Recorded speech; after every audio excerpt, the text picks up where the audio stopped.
Here's something I wish someone had told me before they moved to the Pacific Northwest. The rain? Well, you can handle the rain. The cold. This is not the Midwest. You can definitely handle the cold. But the dark. The dark is its own thing. And if nobody's prepped you for it, it will totally catch you off guard. You see, people who move here from California, from Texas, from the East Coast, they go through 4 seasons somewhere else their whole lives. Sun, clouds, and sun again. They think they know what winter is, but they do not know what a Pacific Northwest winter is. There is a reason locals here call it the Big Dark. And there is a reason the people who survive their first one and love it never leave.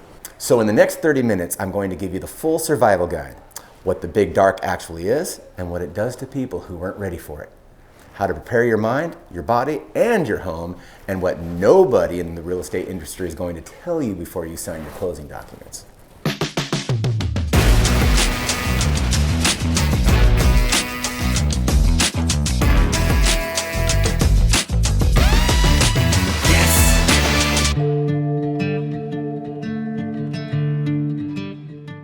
Here's what most people think they know about Pacific Northwest winters before they move here. They've heard it rains a lot. They picture Seattle-style drizzle, overcast, misty, maybe you need a good jacket. They figure they'll hunker down October through February, binge on some shows, your Netflix, get into hiking on weekends and come out on the other side. They're not worried because where they come from, Denver, Phoenix, Nashville, Atlanta, New Jersey, winter is either cold and snowy or cold and gray. They've handled both. This is just rain, right? Wrong. Here's what those people discover in about week 3 of November. It's not the rain that gets you, it's the gray. It's the bloody gray. It's the light, or more accurately, the lack of it. In Kitsap County, between October and March, you're looking at an average of somewhere between 45 and 60 days of actual sunshine. 6 months, 180 days, maybe 50 of them with real sun. The other 130 are literally overcast. And at this latitude, 47 degrees north, December daylight is 8.5 hours. On a completely cloudy day, that means you might leave your house in the dark and drive to work in twilight and be back home after sunset. That is not what people from sunny states have experienced. Hey, I'm James Bergstrom. I'm the broker and owner of Paramount Real Estate Group here in Kitsap County, and I've helped hundreds of people relocate to this area from all over the country. And the winter conversation, this exact conversation, is one of the most important ones I have before people move here, because the buyers who do this research ahead of time, well, they thrive in year 1. The ones who showed up without this conversation, well, some of them come back to me in February and say, James, nobody told me. So today, I'm telling you, here's what we're covering. What the Big Dark actually is, the mental health impact, the rain myth, and practical home prep, the activities and culture that keep you going, and the psychological flip that turns Big Dark survivors into the most devoted Pacific Northwesterners on the planet. So let's get into it. Let me start with the piece of this that nobody in the real estate world is going to bring up because it's uncomfortable and it doesn't help sell houses. Seasonal affective disorder, or SAD, is a real clinically documented form of depression that affects a significant portion of people in high latitude, low light regions. And the Pacific Northwest, specifically here in Kitsap County, is one of the higher incidence areas in the contiguous United States. We're at 47 degrees north. The sun angle in December is low, the cloud cover is persistent, and your body's light-sensitive hormonal system, which governs melatonin, serotonin, and cortisol, doesn't know you chose to move here. It just knows the light went away. The American Psychological Association estimates that SAD affects somewhere between 1.4 and 9.7% of the general population, but in the Pacific Northwest, rates are meaningfully higher than the national average. And even for the much larger group who don't develop clinical SAD, subclinical symptoms like fatigue, low mood, disruptive sleep, reduced motivation are extremely common from November through February. I'm telling you this not to scare you, I'm telling you this because the people who know this going on are the ones who take action early and they're fine. It's the people who dismiss it who find themselves in February wondering why they feel off and literally can't explain it. Here's what you should have before your first Pacific Northwest winter. Number 1, a full spectrum light therapy lamp. Get a 10,000 lux light box and use it every morning for 20 to 30 minutes within the first hour of waking up. This is not alternative medicine. It's first-line clinical treatment for SAD, and it literally works. Cost is about $50 to $100. It's the best 50 bucks you'll spend before October. Number 2, vitamin D. The Pacific Northwest has one of the lowest rates of vitamin D sufficiency in the country. Get your levels tested before you move and supplement accordingly. Most adults here benefit from at least 2,000 to 4,000 IU per day through winter. Talk to your doctor, but don't skip this, please. Number 3, stay physically active and go outside even when it's gray. This sounds obvious, but it's deceptively hard to do when it's dark and overcast. The instinct is to stay inside. That instinct will make your symptoms worse. Even 20 to 30 minutes of outdoor walking in gray light literally provides meaningful mood and energy benefits that indoor light cannot replicate. Number 4, have a primary care physician before winter arrives. Get established with a local doctor in your first 90 days here, not your first 90 days of winter. And number 5, which nobody ever wants to hear, watch your alcohol intake in the winter. This is a region with a phenomenal craft beer and wine scene, but alcohol is a depressant and it disrupts sleep. So if you're already riding a low light mood dip, over-relying on that culture will make the seasonal dip worse, not better. The buyers who struggle in year 1 Pacific Northwest winters are almost never the ones who hate it here. They're the ones who weren't briefed. You are watching this video in advance. That already puts you in the second group. The Big Dark isn't a formal meteorological term. It's what locals call the stretch from roughly October through March. When cloud cover dominates, daylight hours drop to their minimum and the Pacific Northwest becomes something genuinely different from what most of the country experiences. At the darkest point, December, you have 8.5 hours of potential daylight. On a clear day, that's enough. On an overcast day, which is the norm in December, the actual light that reaches you is dramatically reduced. Portland, Seattle, and Kitsap County weren't talking about 200 plus overcast days per year. Compare that to Miami, around 75 overcast days. Denver, around 115. Nashville, around 140. This is not a minor difference. It's genuinely different light environment. Here's what this looks like week by week. Late October, the days are getting noticeably shorter, you're waking up in the dark, sunsets before 5 p.m. start feeling jarring if you're from a sunnier state. See, November, the gray becomes persistent. You might go 7 to 10 days without seeing direct sun, but the light, when it is light outside, has a low, soft, horizontal quality. December through mid-January, this is the core of the Big Dark. If you're going to feel it, this is when you feel it. February through March, the return.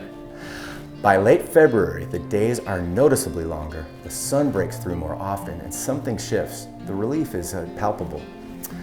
April through September, this is why people stay. Understanding the mechanics of this changes your relationship with it. When you know that December is the bottom and you know why, it becomes a milestone rather than a mystery. Every person who considers moving to the Pacific Northwest has the same reaction when I mention the winter. Oh, I know, I've heard it rains a lot. And I have to stop them every single time because that's not the story. Here's the truth. Kitsap County and Seattle are not among the rainiest places in the United States. Seattle gets less annual rainfall than New York City. Kitsap County gets less than Miami, Houston, and even Atlanta.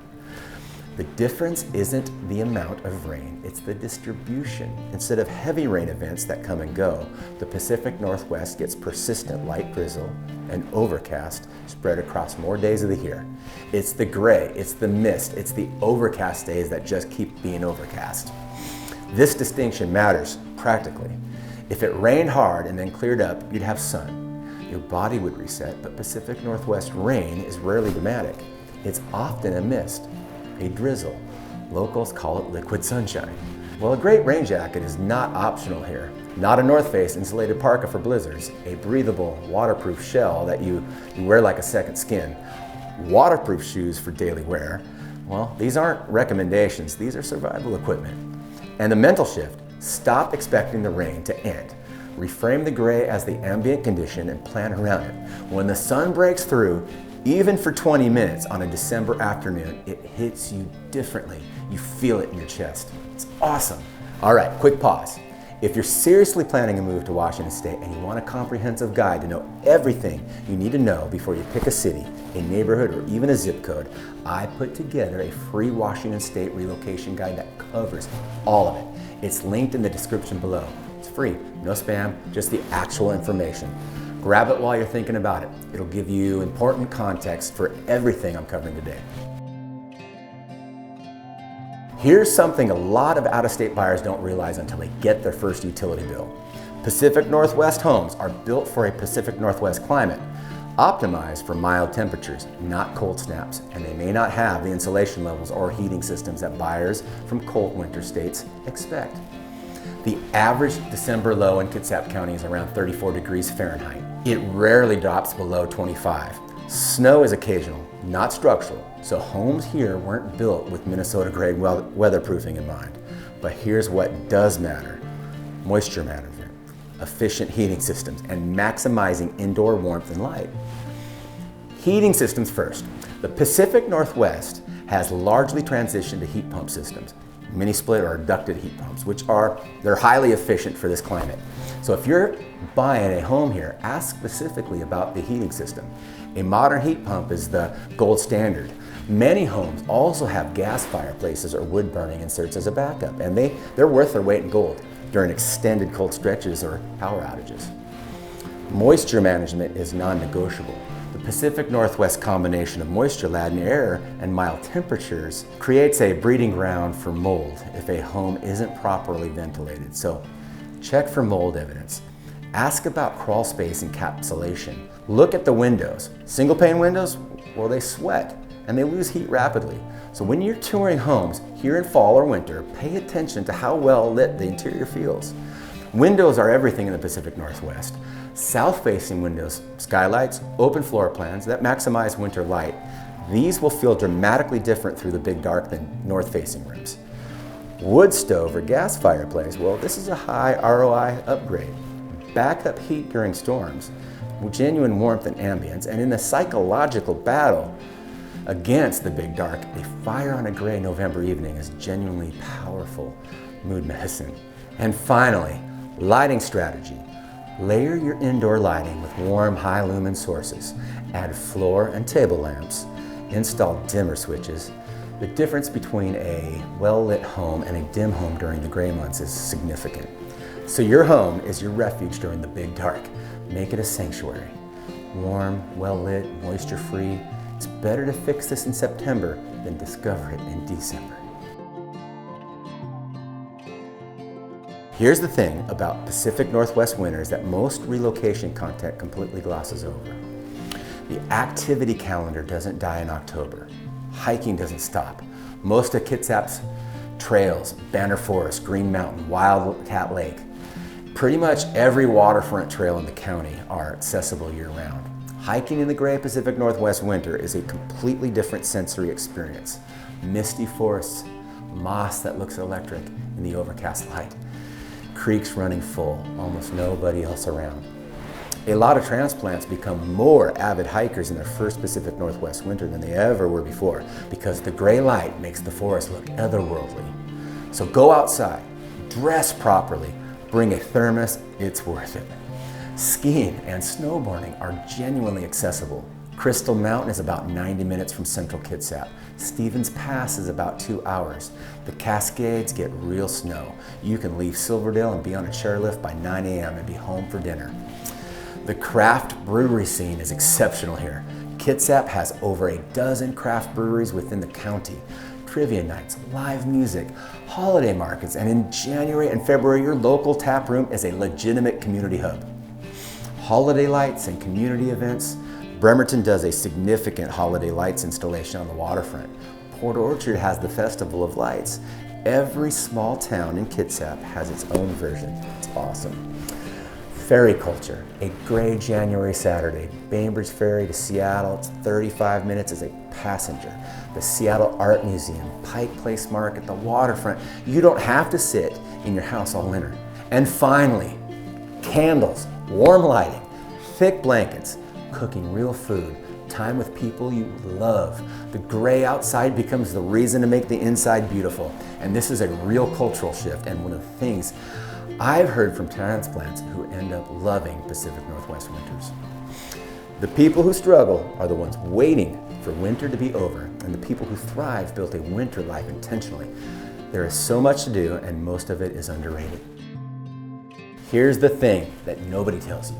The people who move to Kitsap County in the Pacific Northwest and who survive their first winter with intention and preparation almost universally say the same thing when spring arrives. I get it now. I actually love this place. Not just tolerate it, love it in a way that they didn't love wherever they came from. And the dark, the big dark, is part why. When you've lived through 6 months of gray and you've earned the first brilliant blue sky March day, the one where Puget Sound goes from slate to sapphire, the Olympics come out sharp and white, and Mount Rainier floats in the east like a beacon. It hits you differently than any beautiful day has ever hit you before, because you earned it. The contrast is the point. June, July, and August in Kitsap are some of the best weather anywhere in the whole country, and warm, but not hot. Low humidity, 15-hour days, crystal air, stunning water views, and people from Southern California visit in July and say, wait, why don't we live here? Well, because the dark comes first, and the dark is part of the deal. But here's the other layer. The big dark creates community. Going through something hard together builds bonds. The people who live in Kitsap, the long-timers, the transplants who've been here more than 2 winters, share something, which is a quiet pride, a shared vocabulary, a solidarity that forms around enduring something and choosing to stay. So when you get through your first big dark and come out the other side in March with your light therapy lamp and your rain jacket and your new hiking group and your favorite tap room on top of it, you are no longer a newcomer. You are a Pacific Northwesterner. All right, so I have had clients, couples who moved here from Phoenix, from Atlanta, from New Jersey, who told me in their first February they were literally reconsidering. And I told them, wait until March. Wait until the first clear day. Wait until April when everything turns green again. Every single one of them stayed. That's the big dark paradox. The thing that scares people away is also the thing that permanently bonds the people who stay. And if you walk into it with eyes open, with your toolkit, your gear, your winter calendar, your light box, and the understanding that the dark is temporary and earned light is the reward, you're not just surviving the big dark, you're joining the club. So before I wrap, if you're thinking seriously about making the move to Washington State, I have a free Washington State relocation guide that goes deeply on exactly what to expect. Climate, regions, and real estate costs, quality of life, all of it. It's in the description. Zero cost, zero spam, just the information. Grab it now while you're thinking about it, and when you're ready to have a real conversation about Kitsap County, reach out. The link's in the description. If you like videos like this, there's more coming, so please like and subscribe. I'd love to get to know you.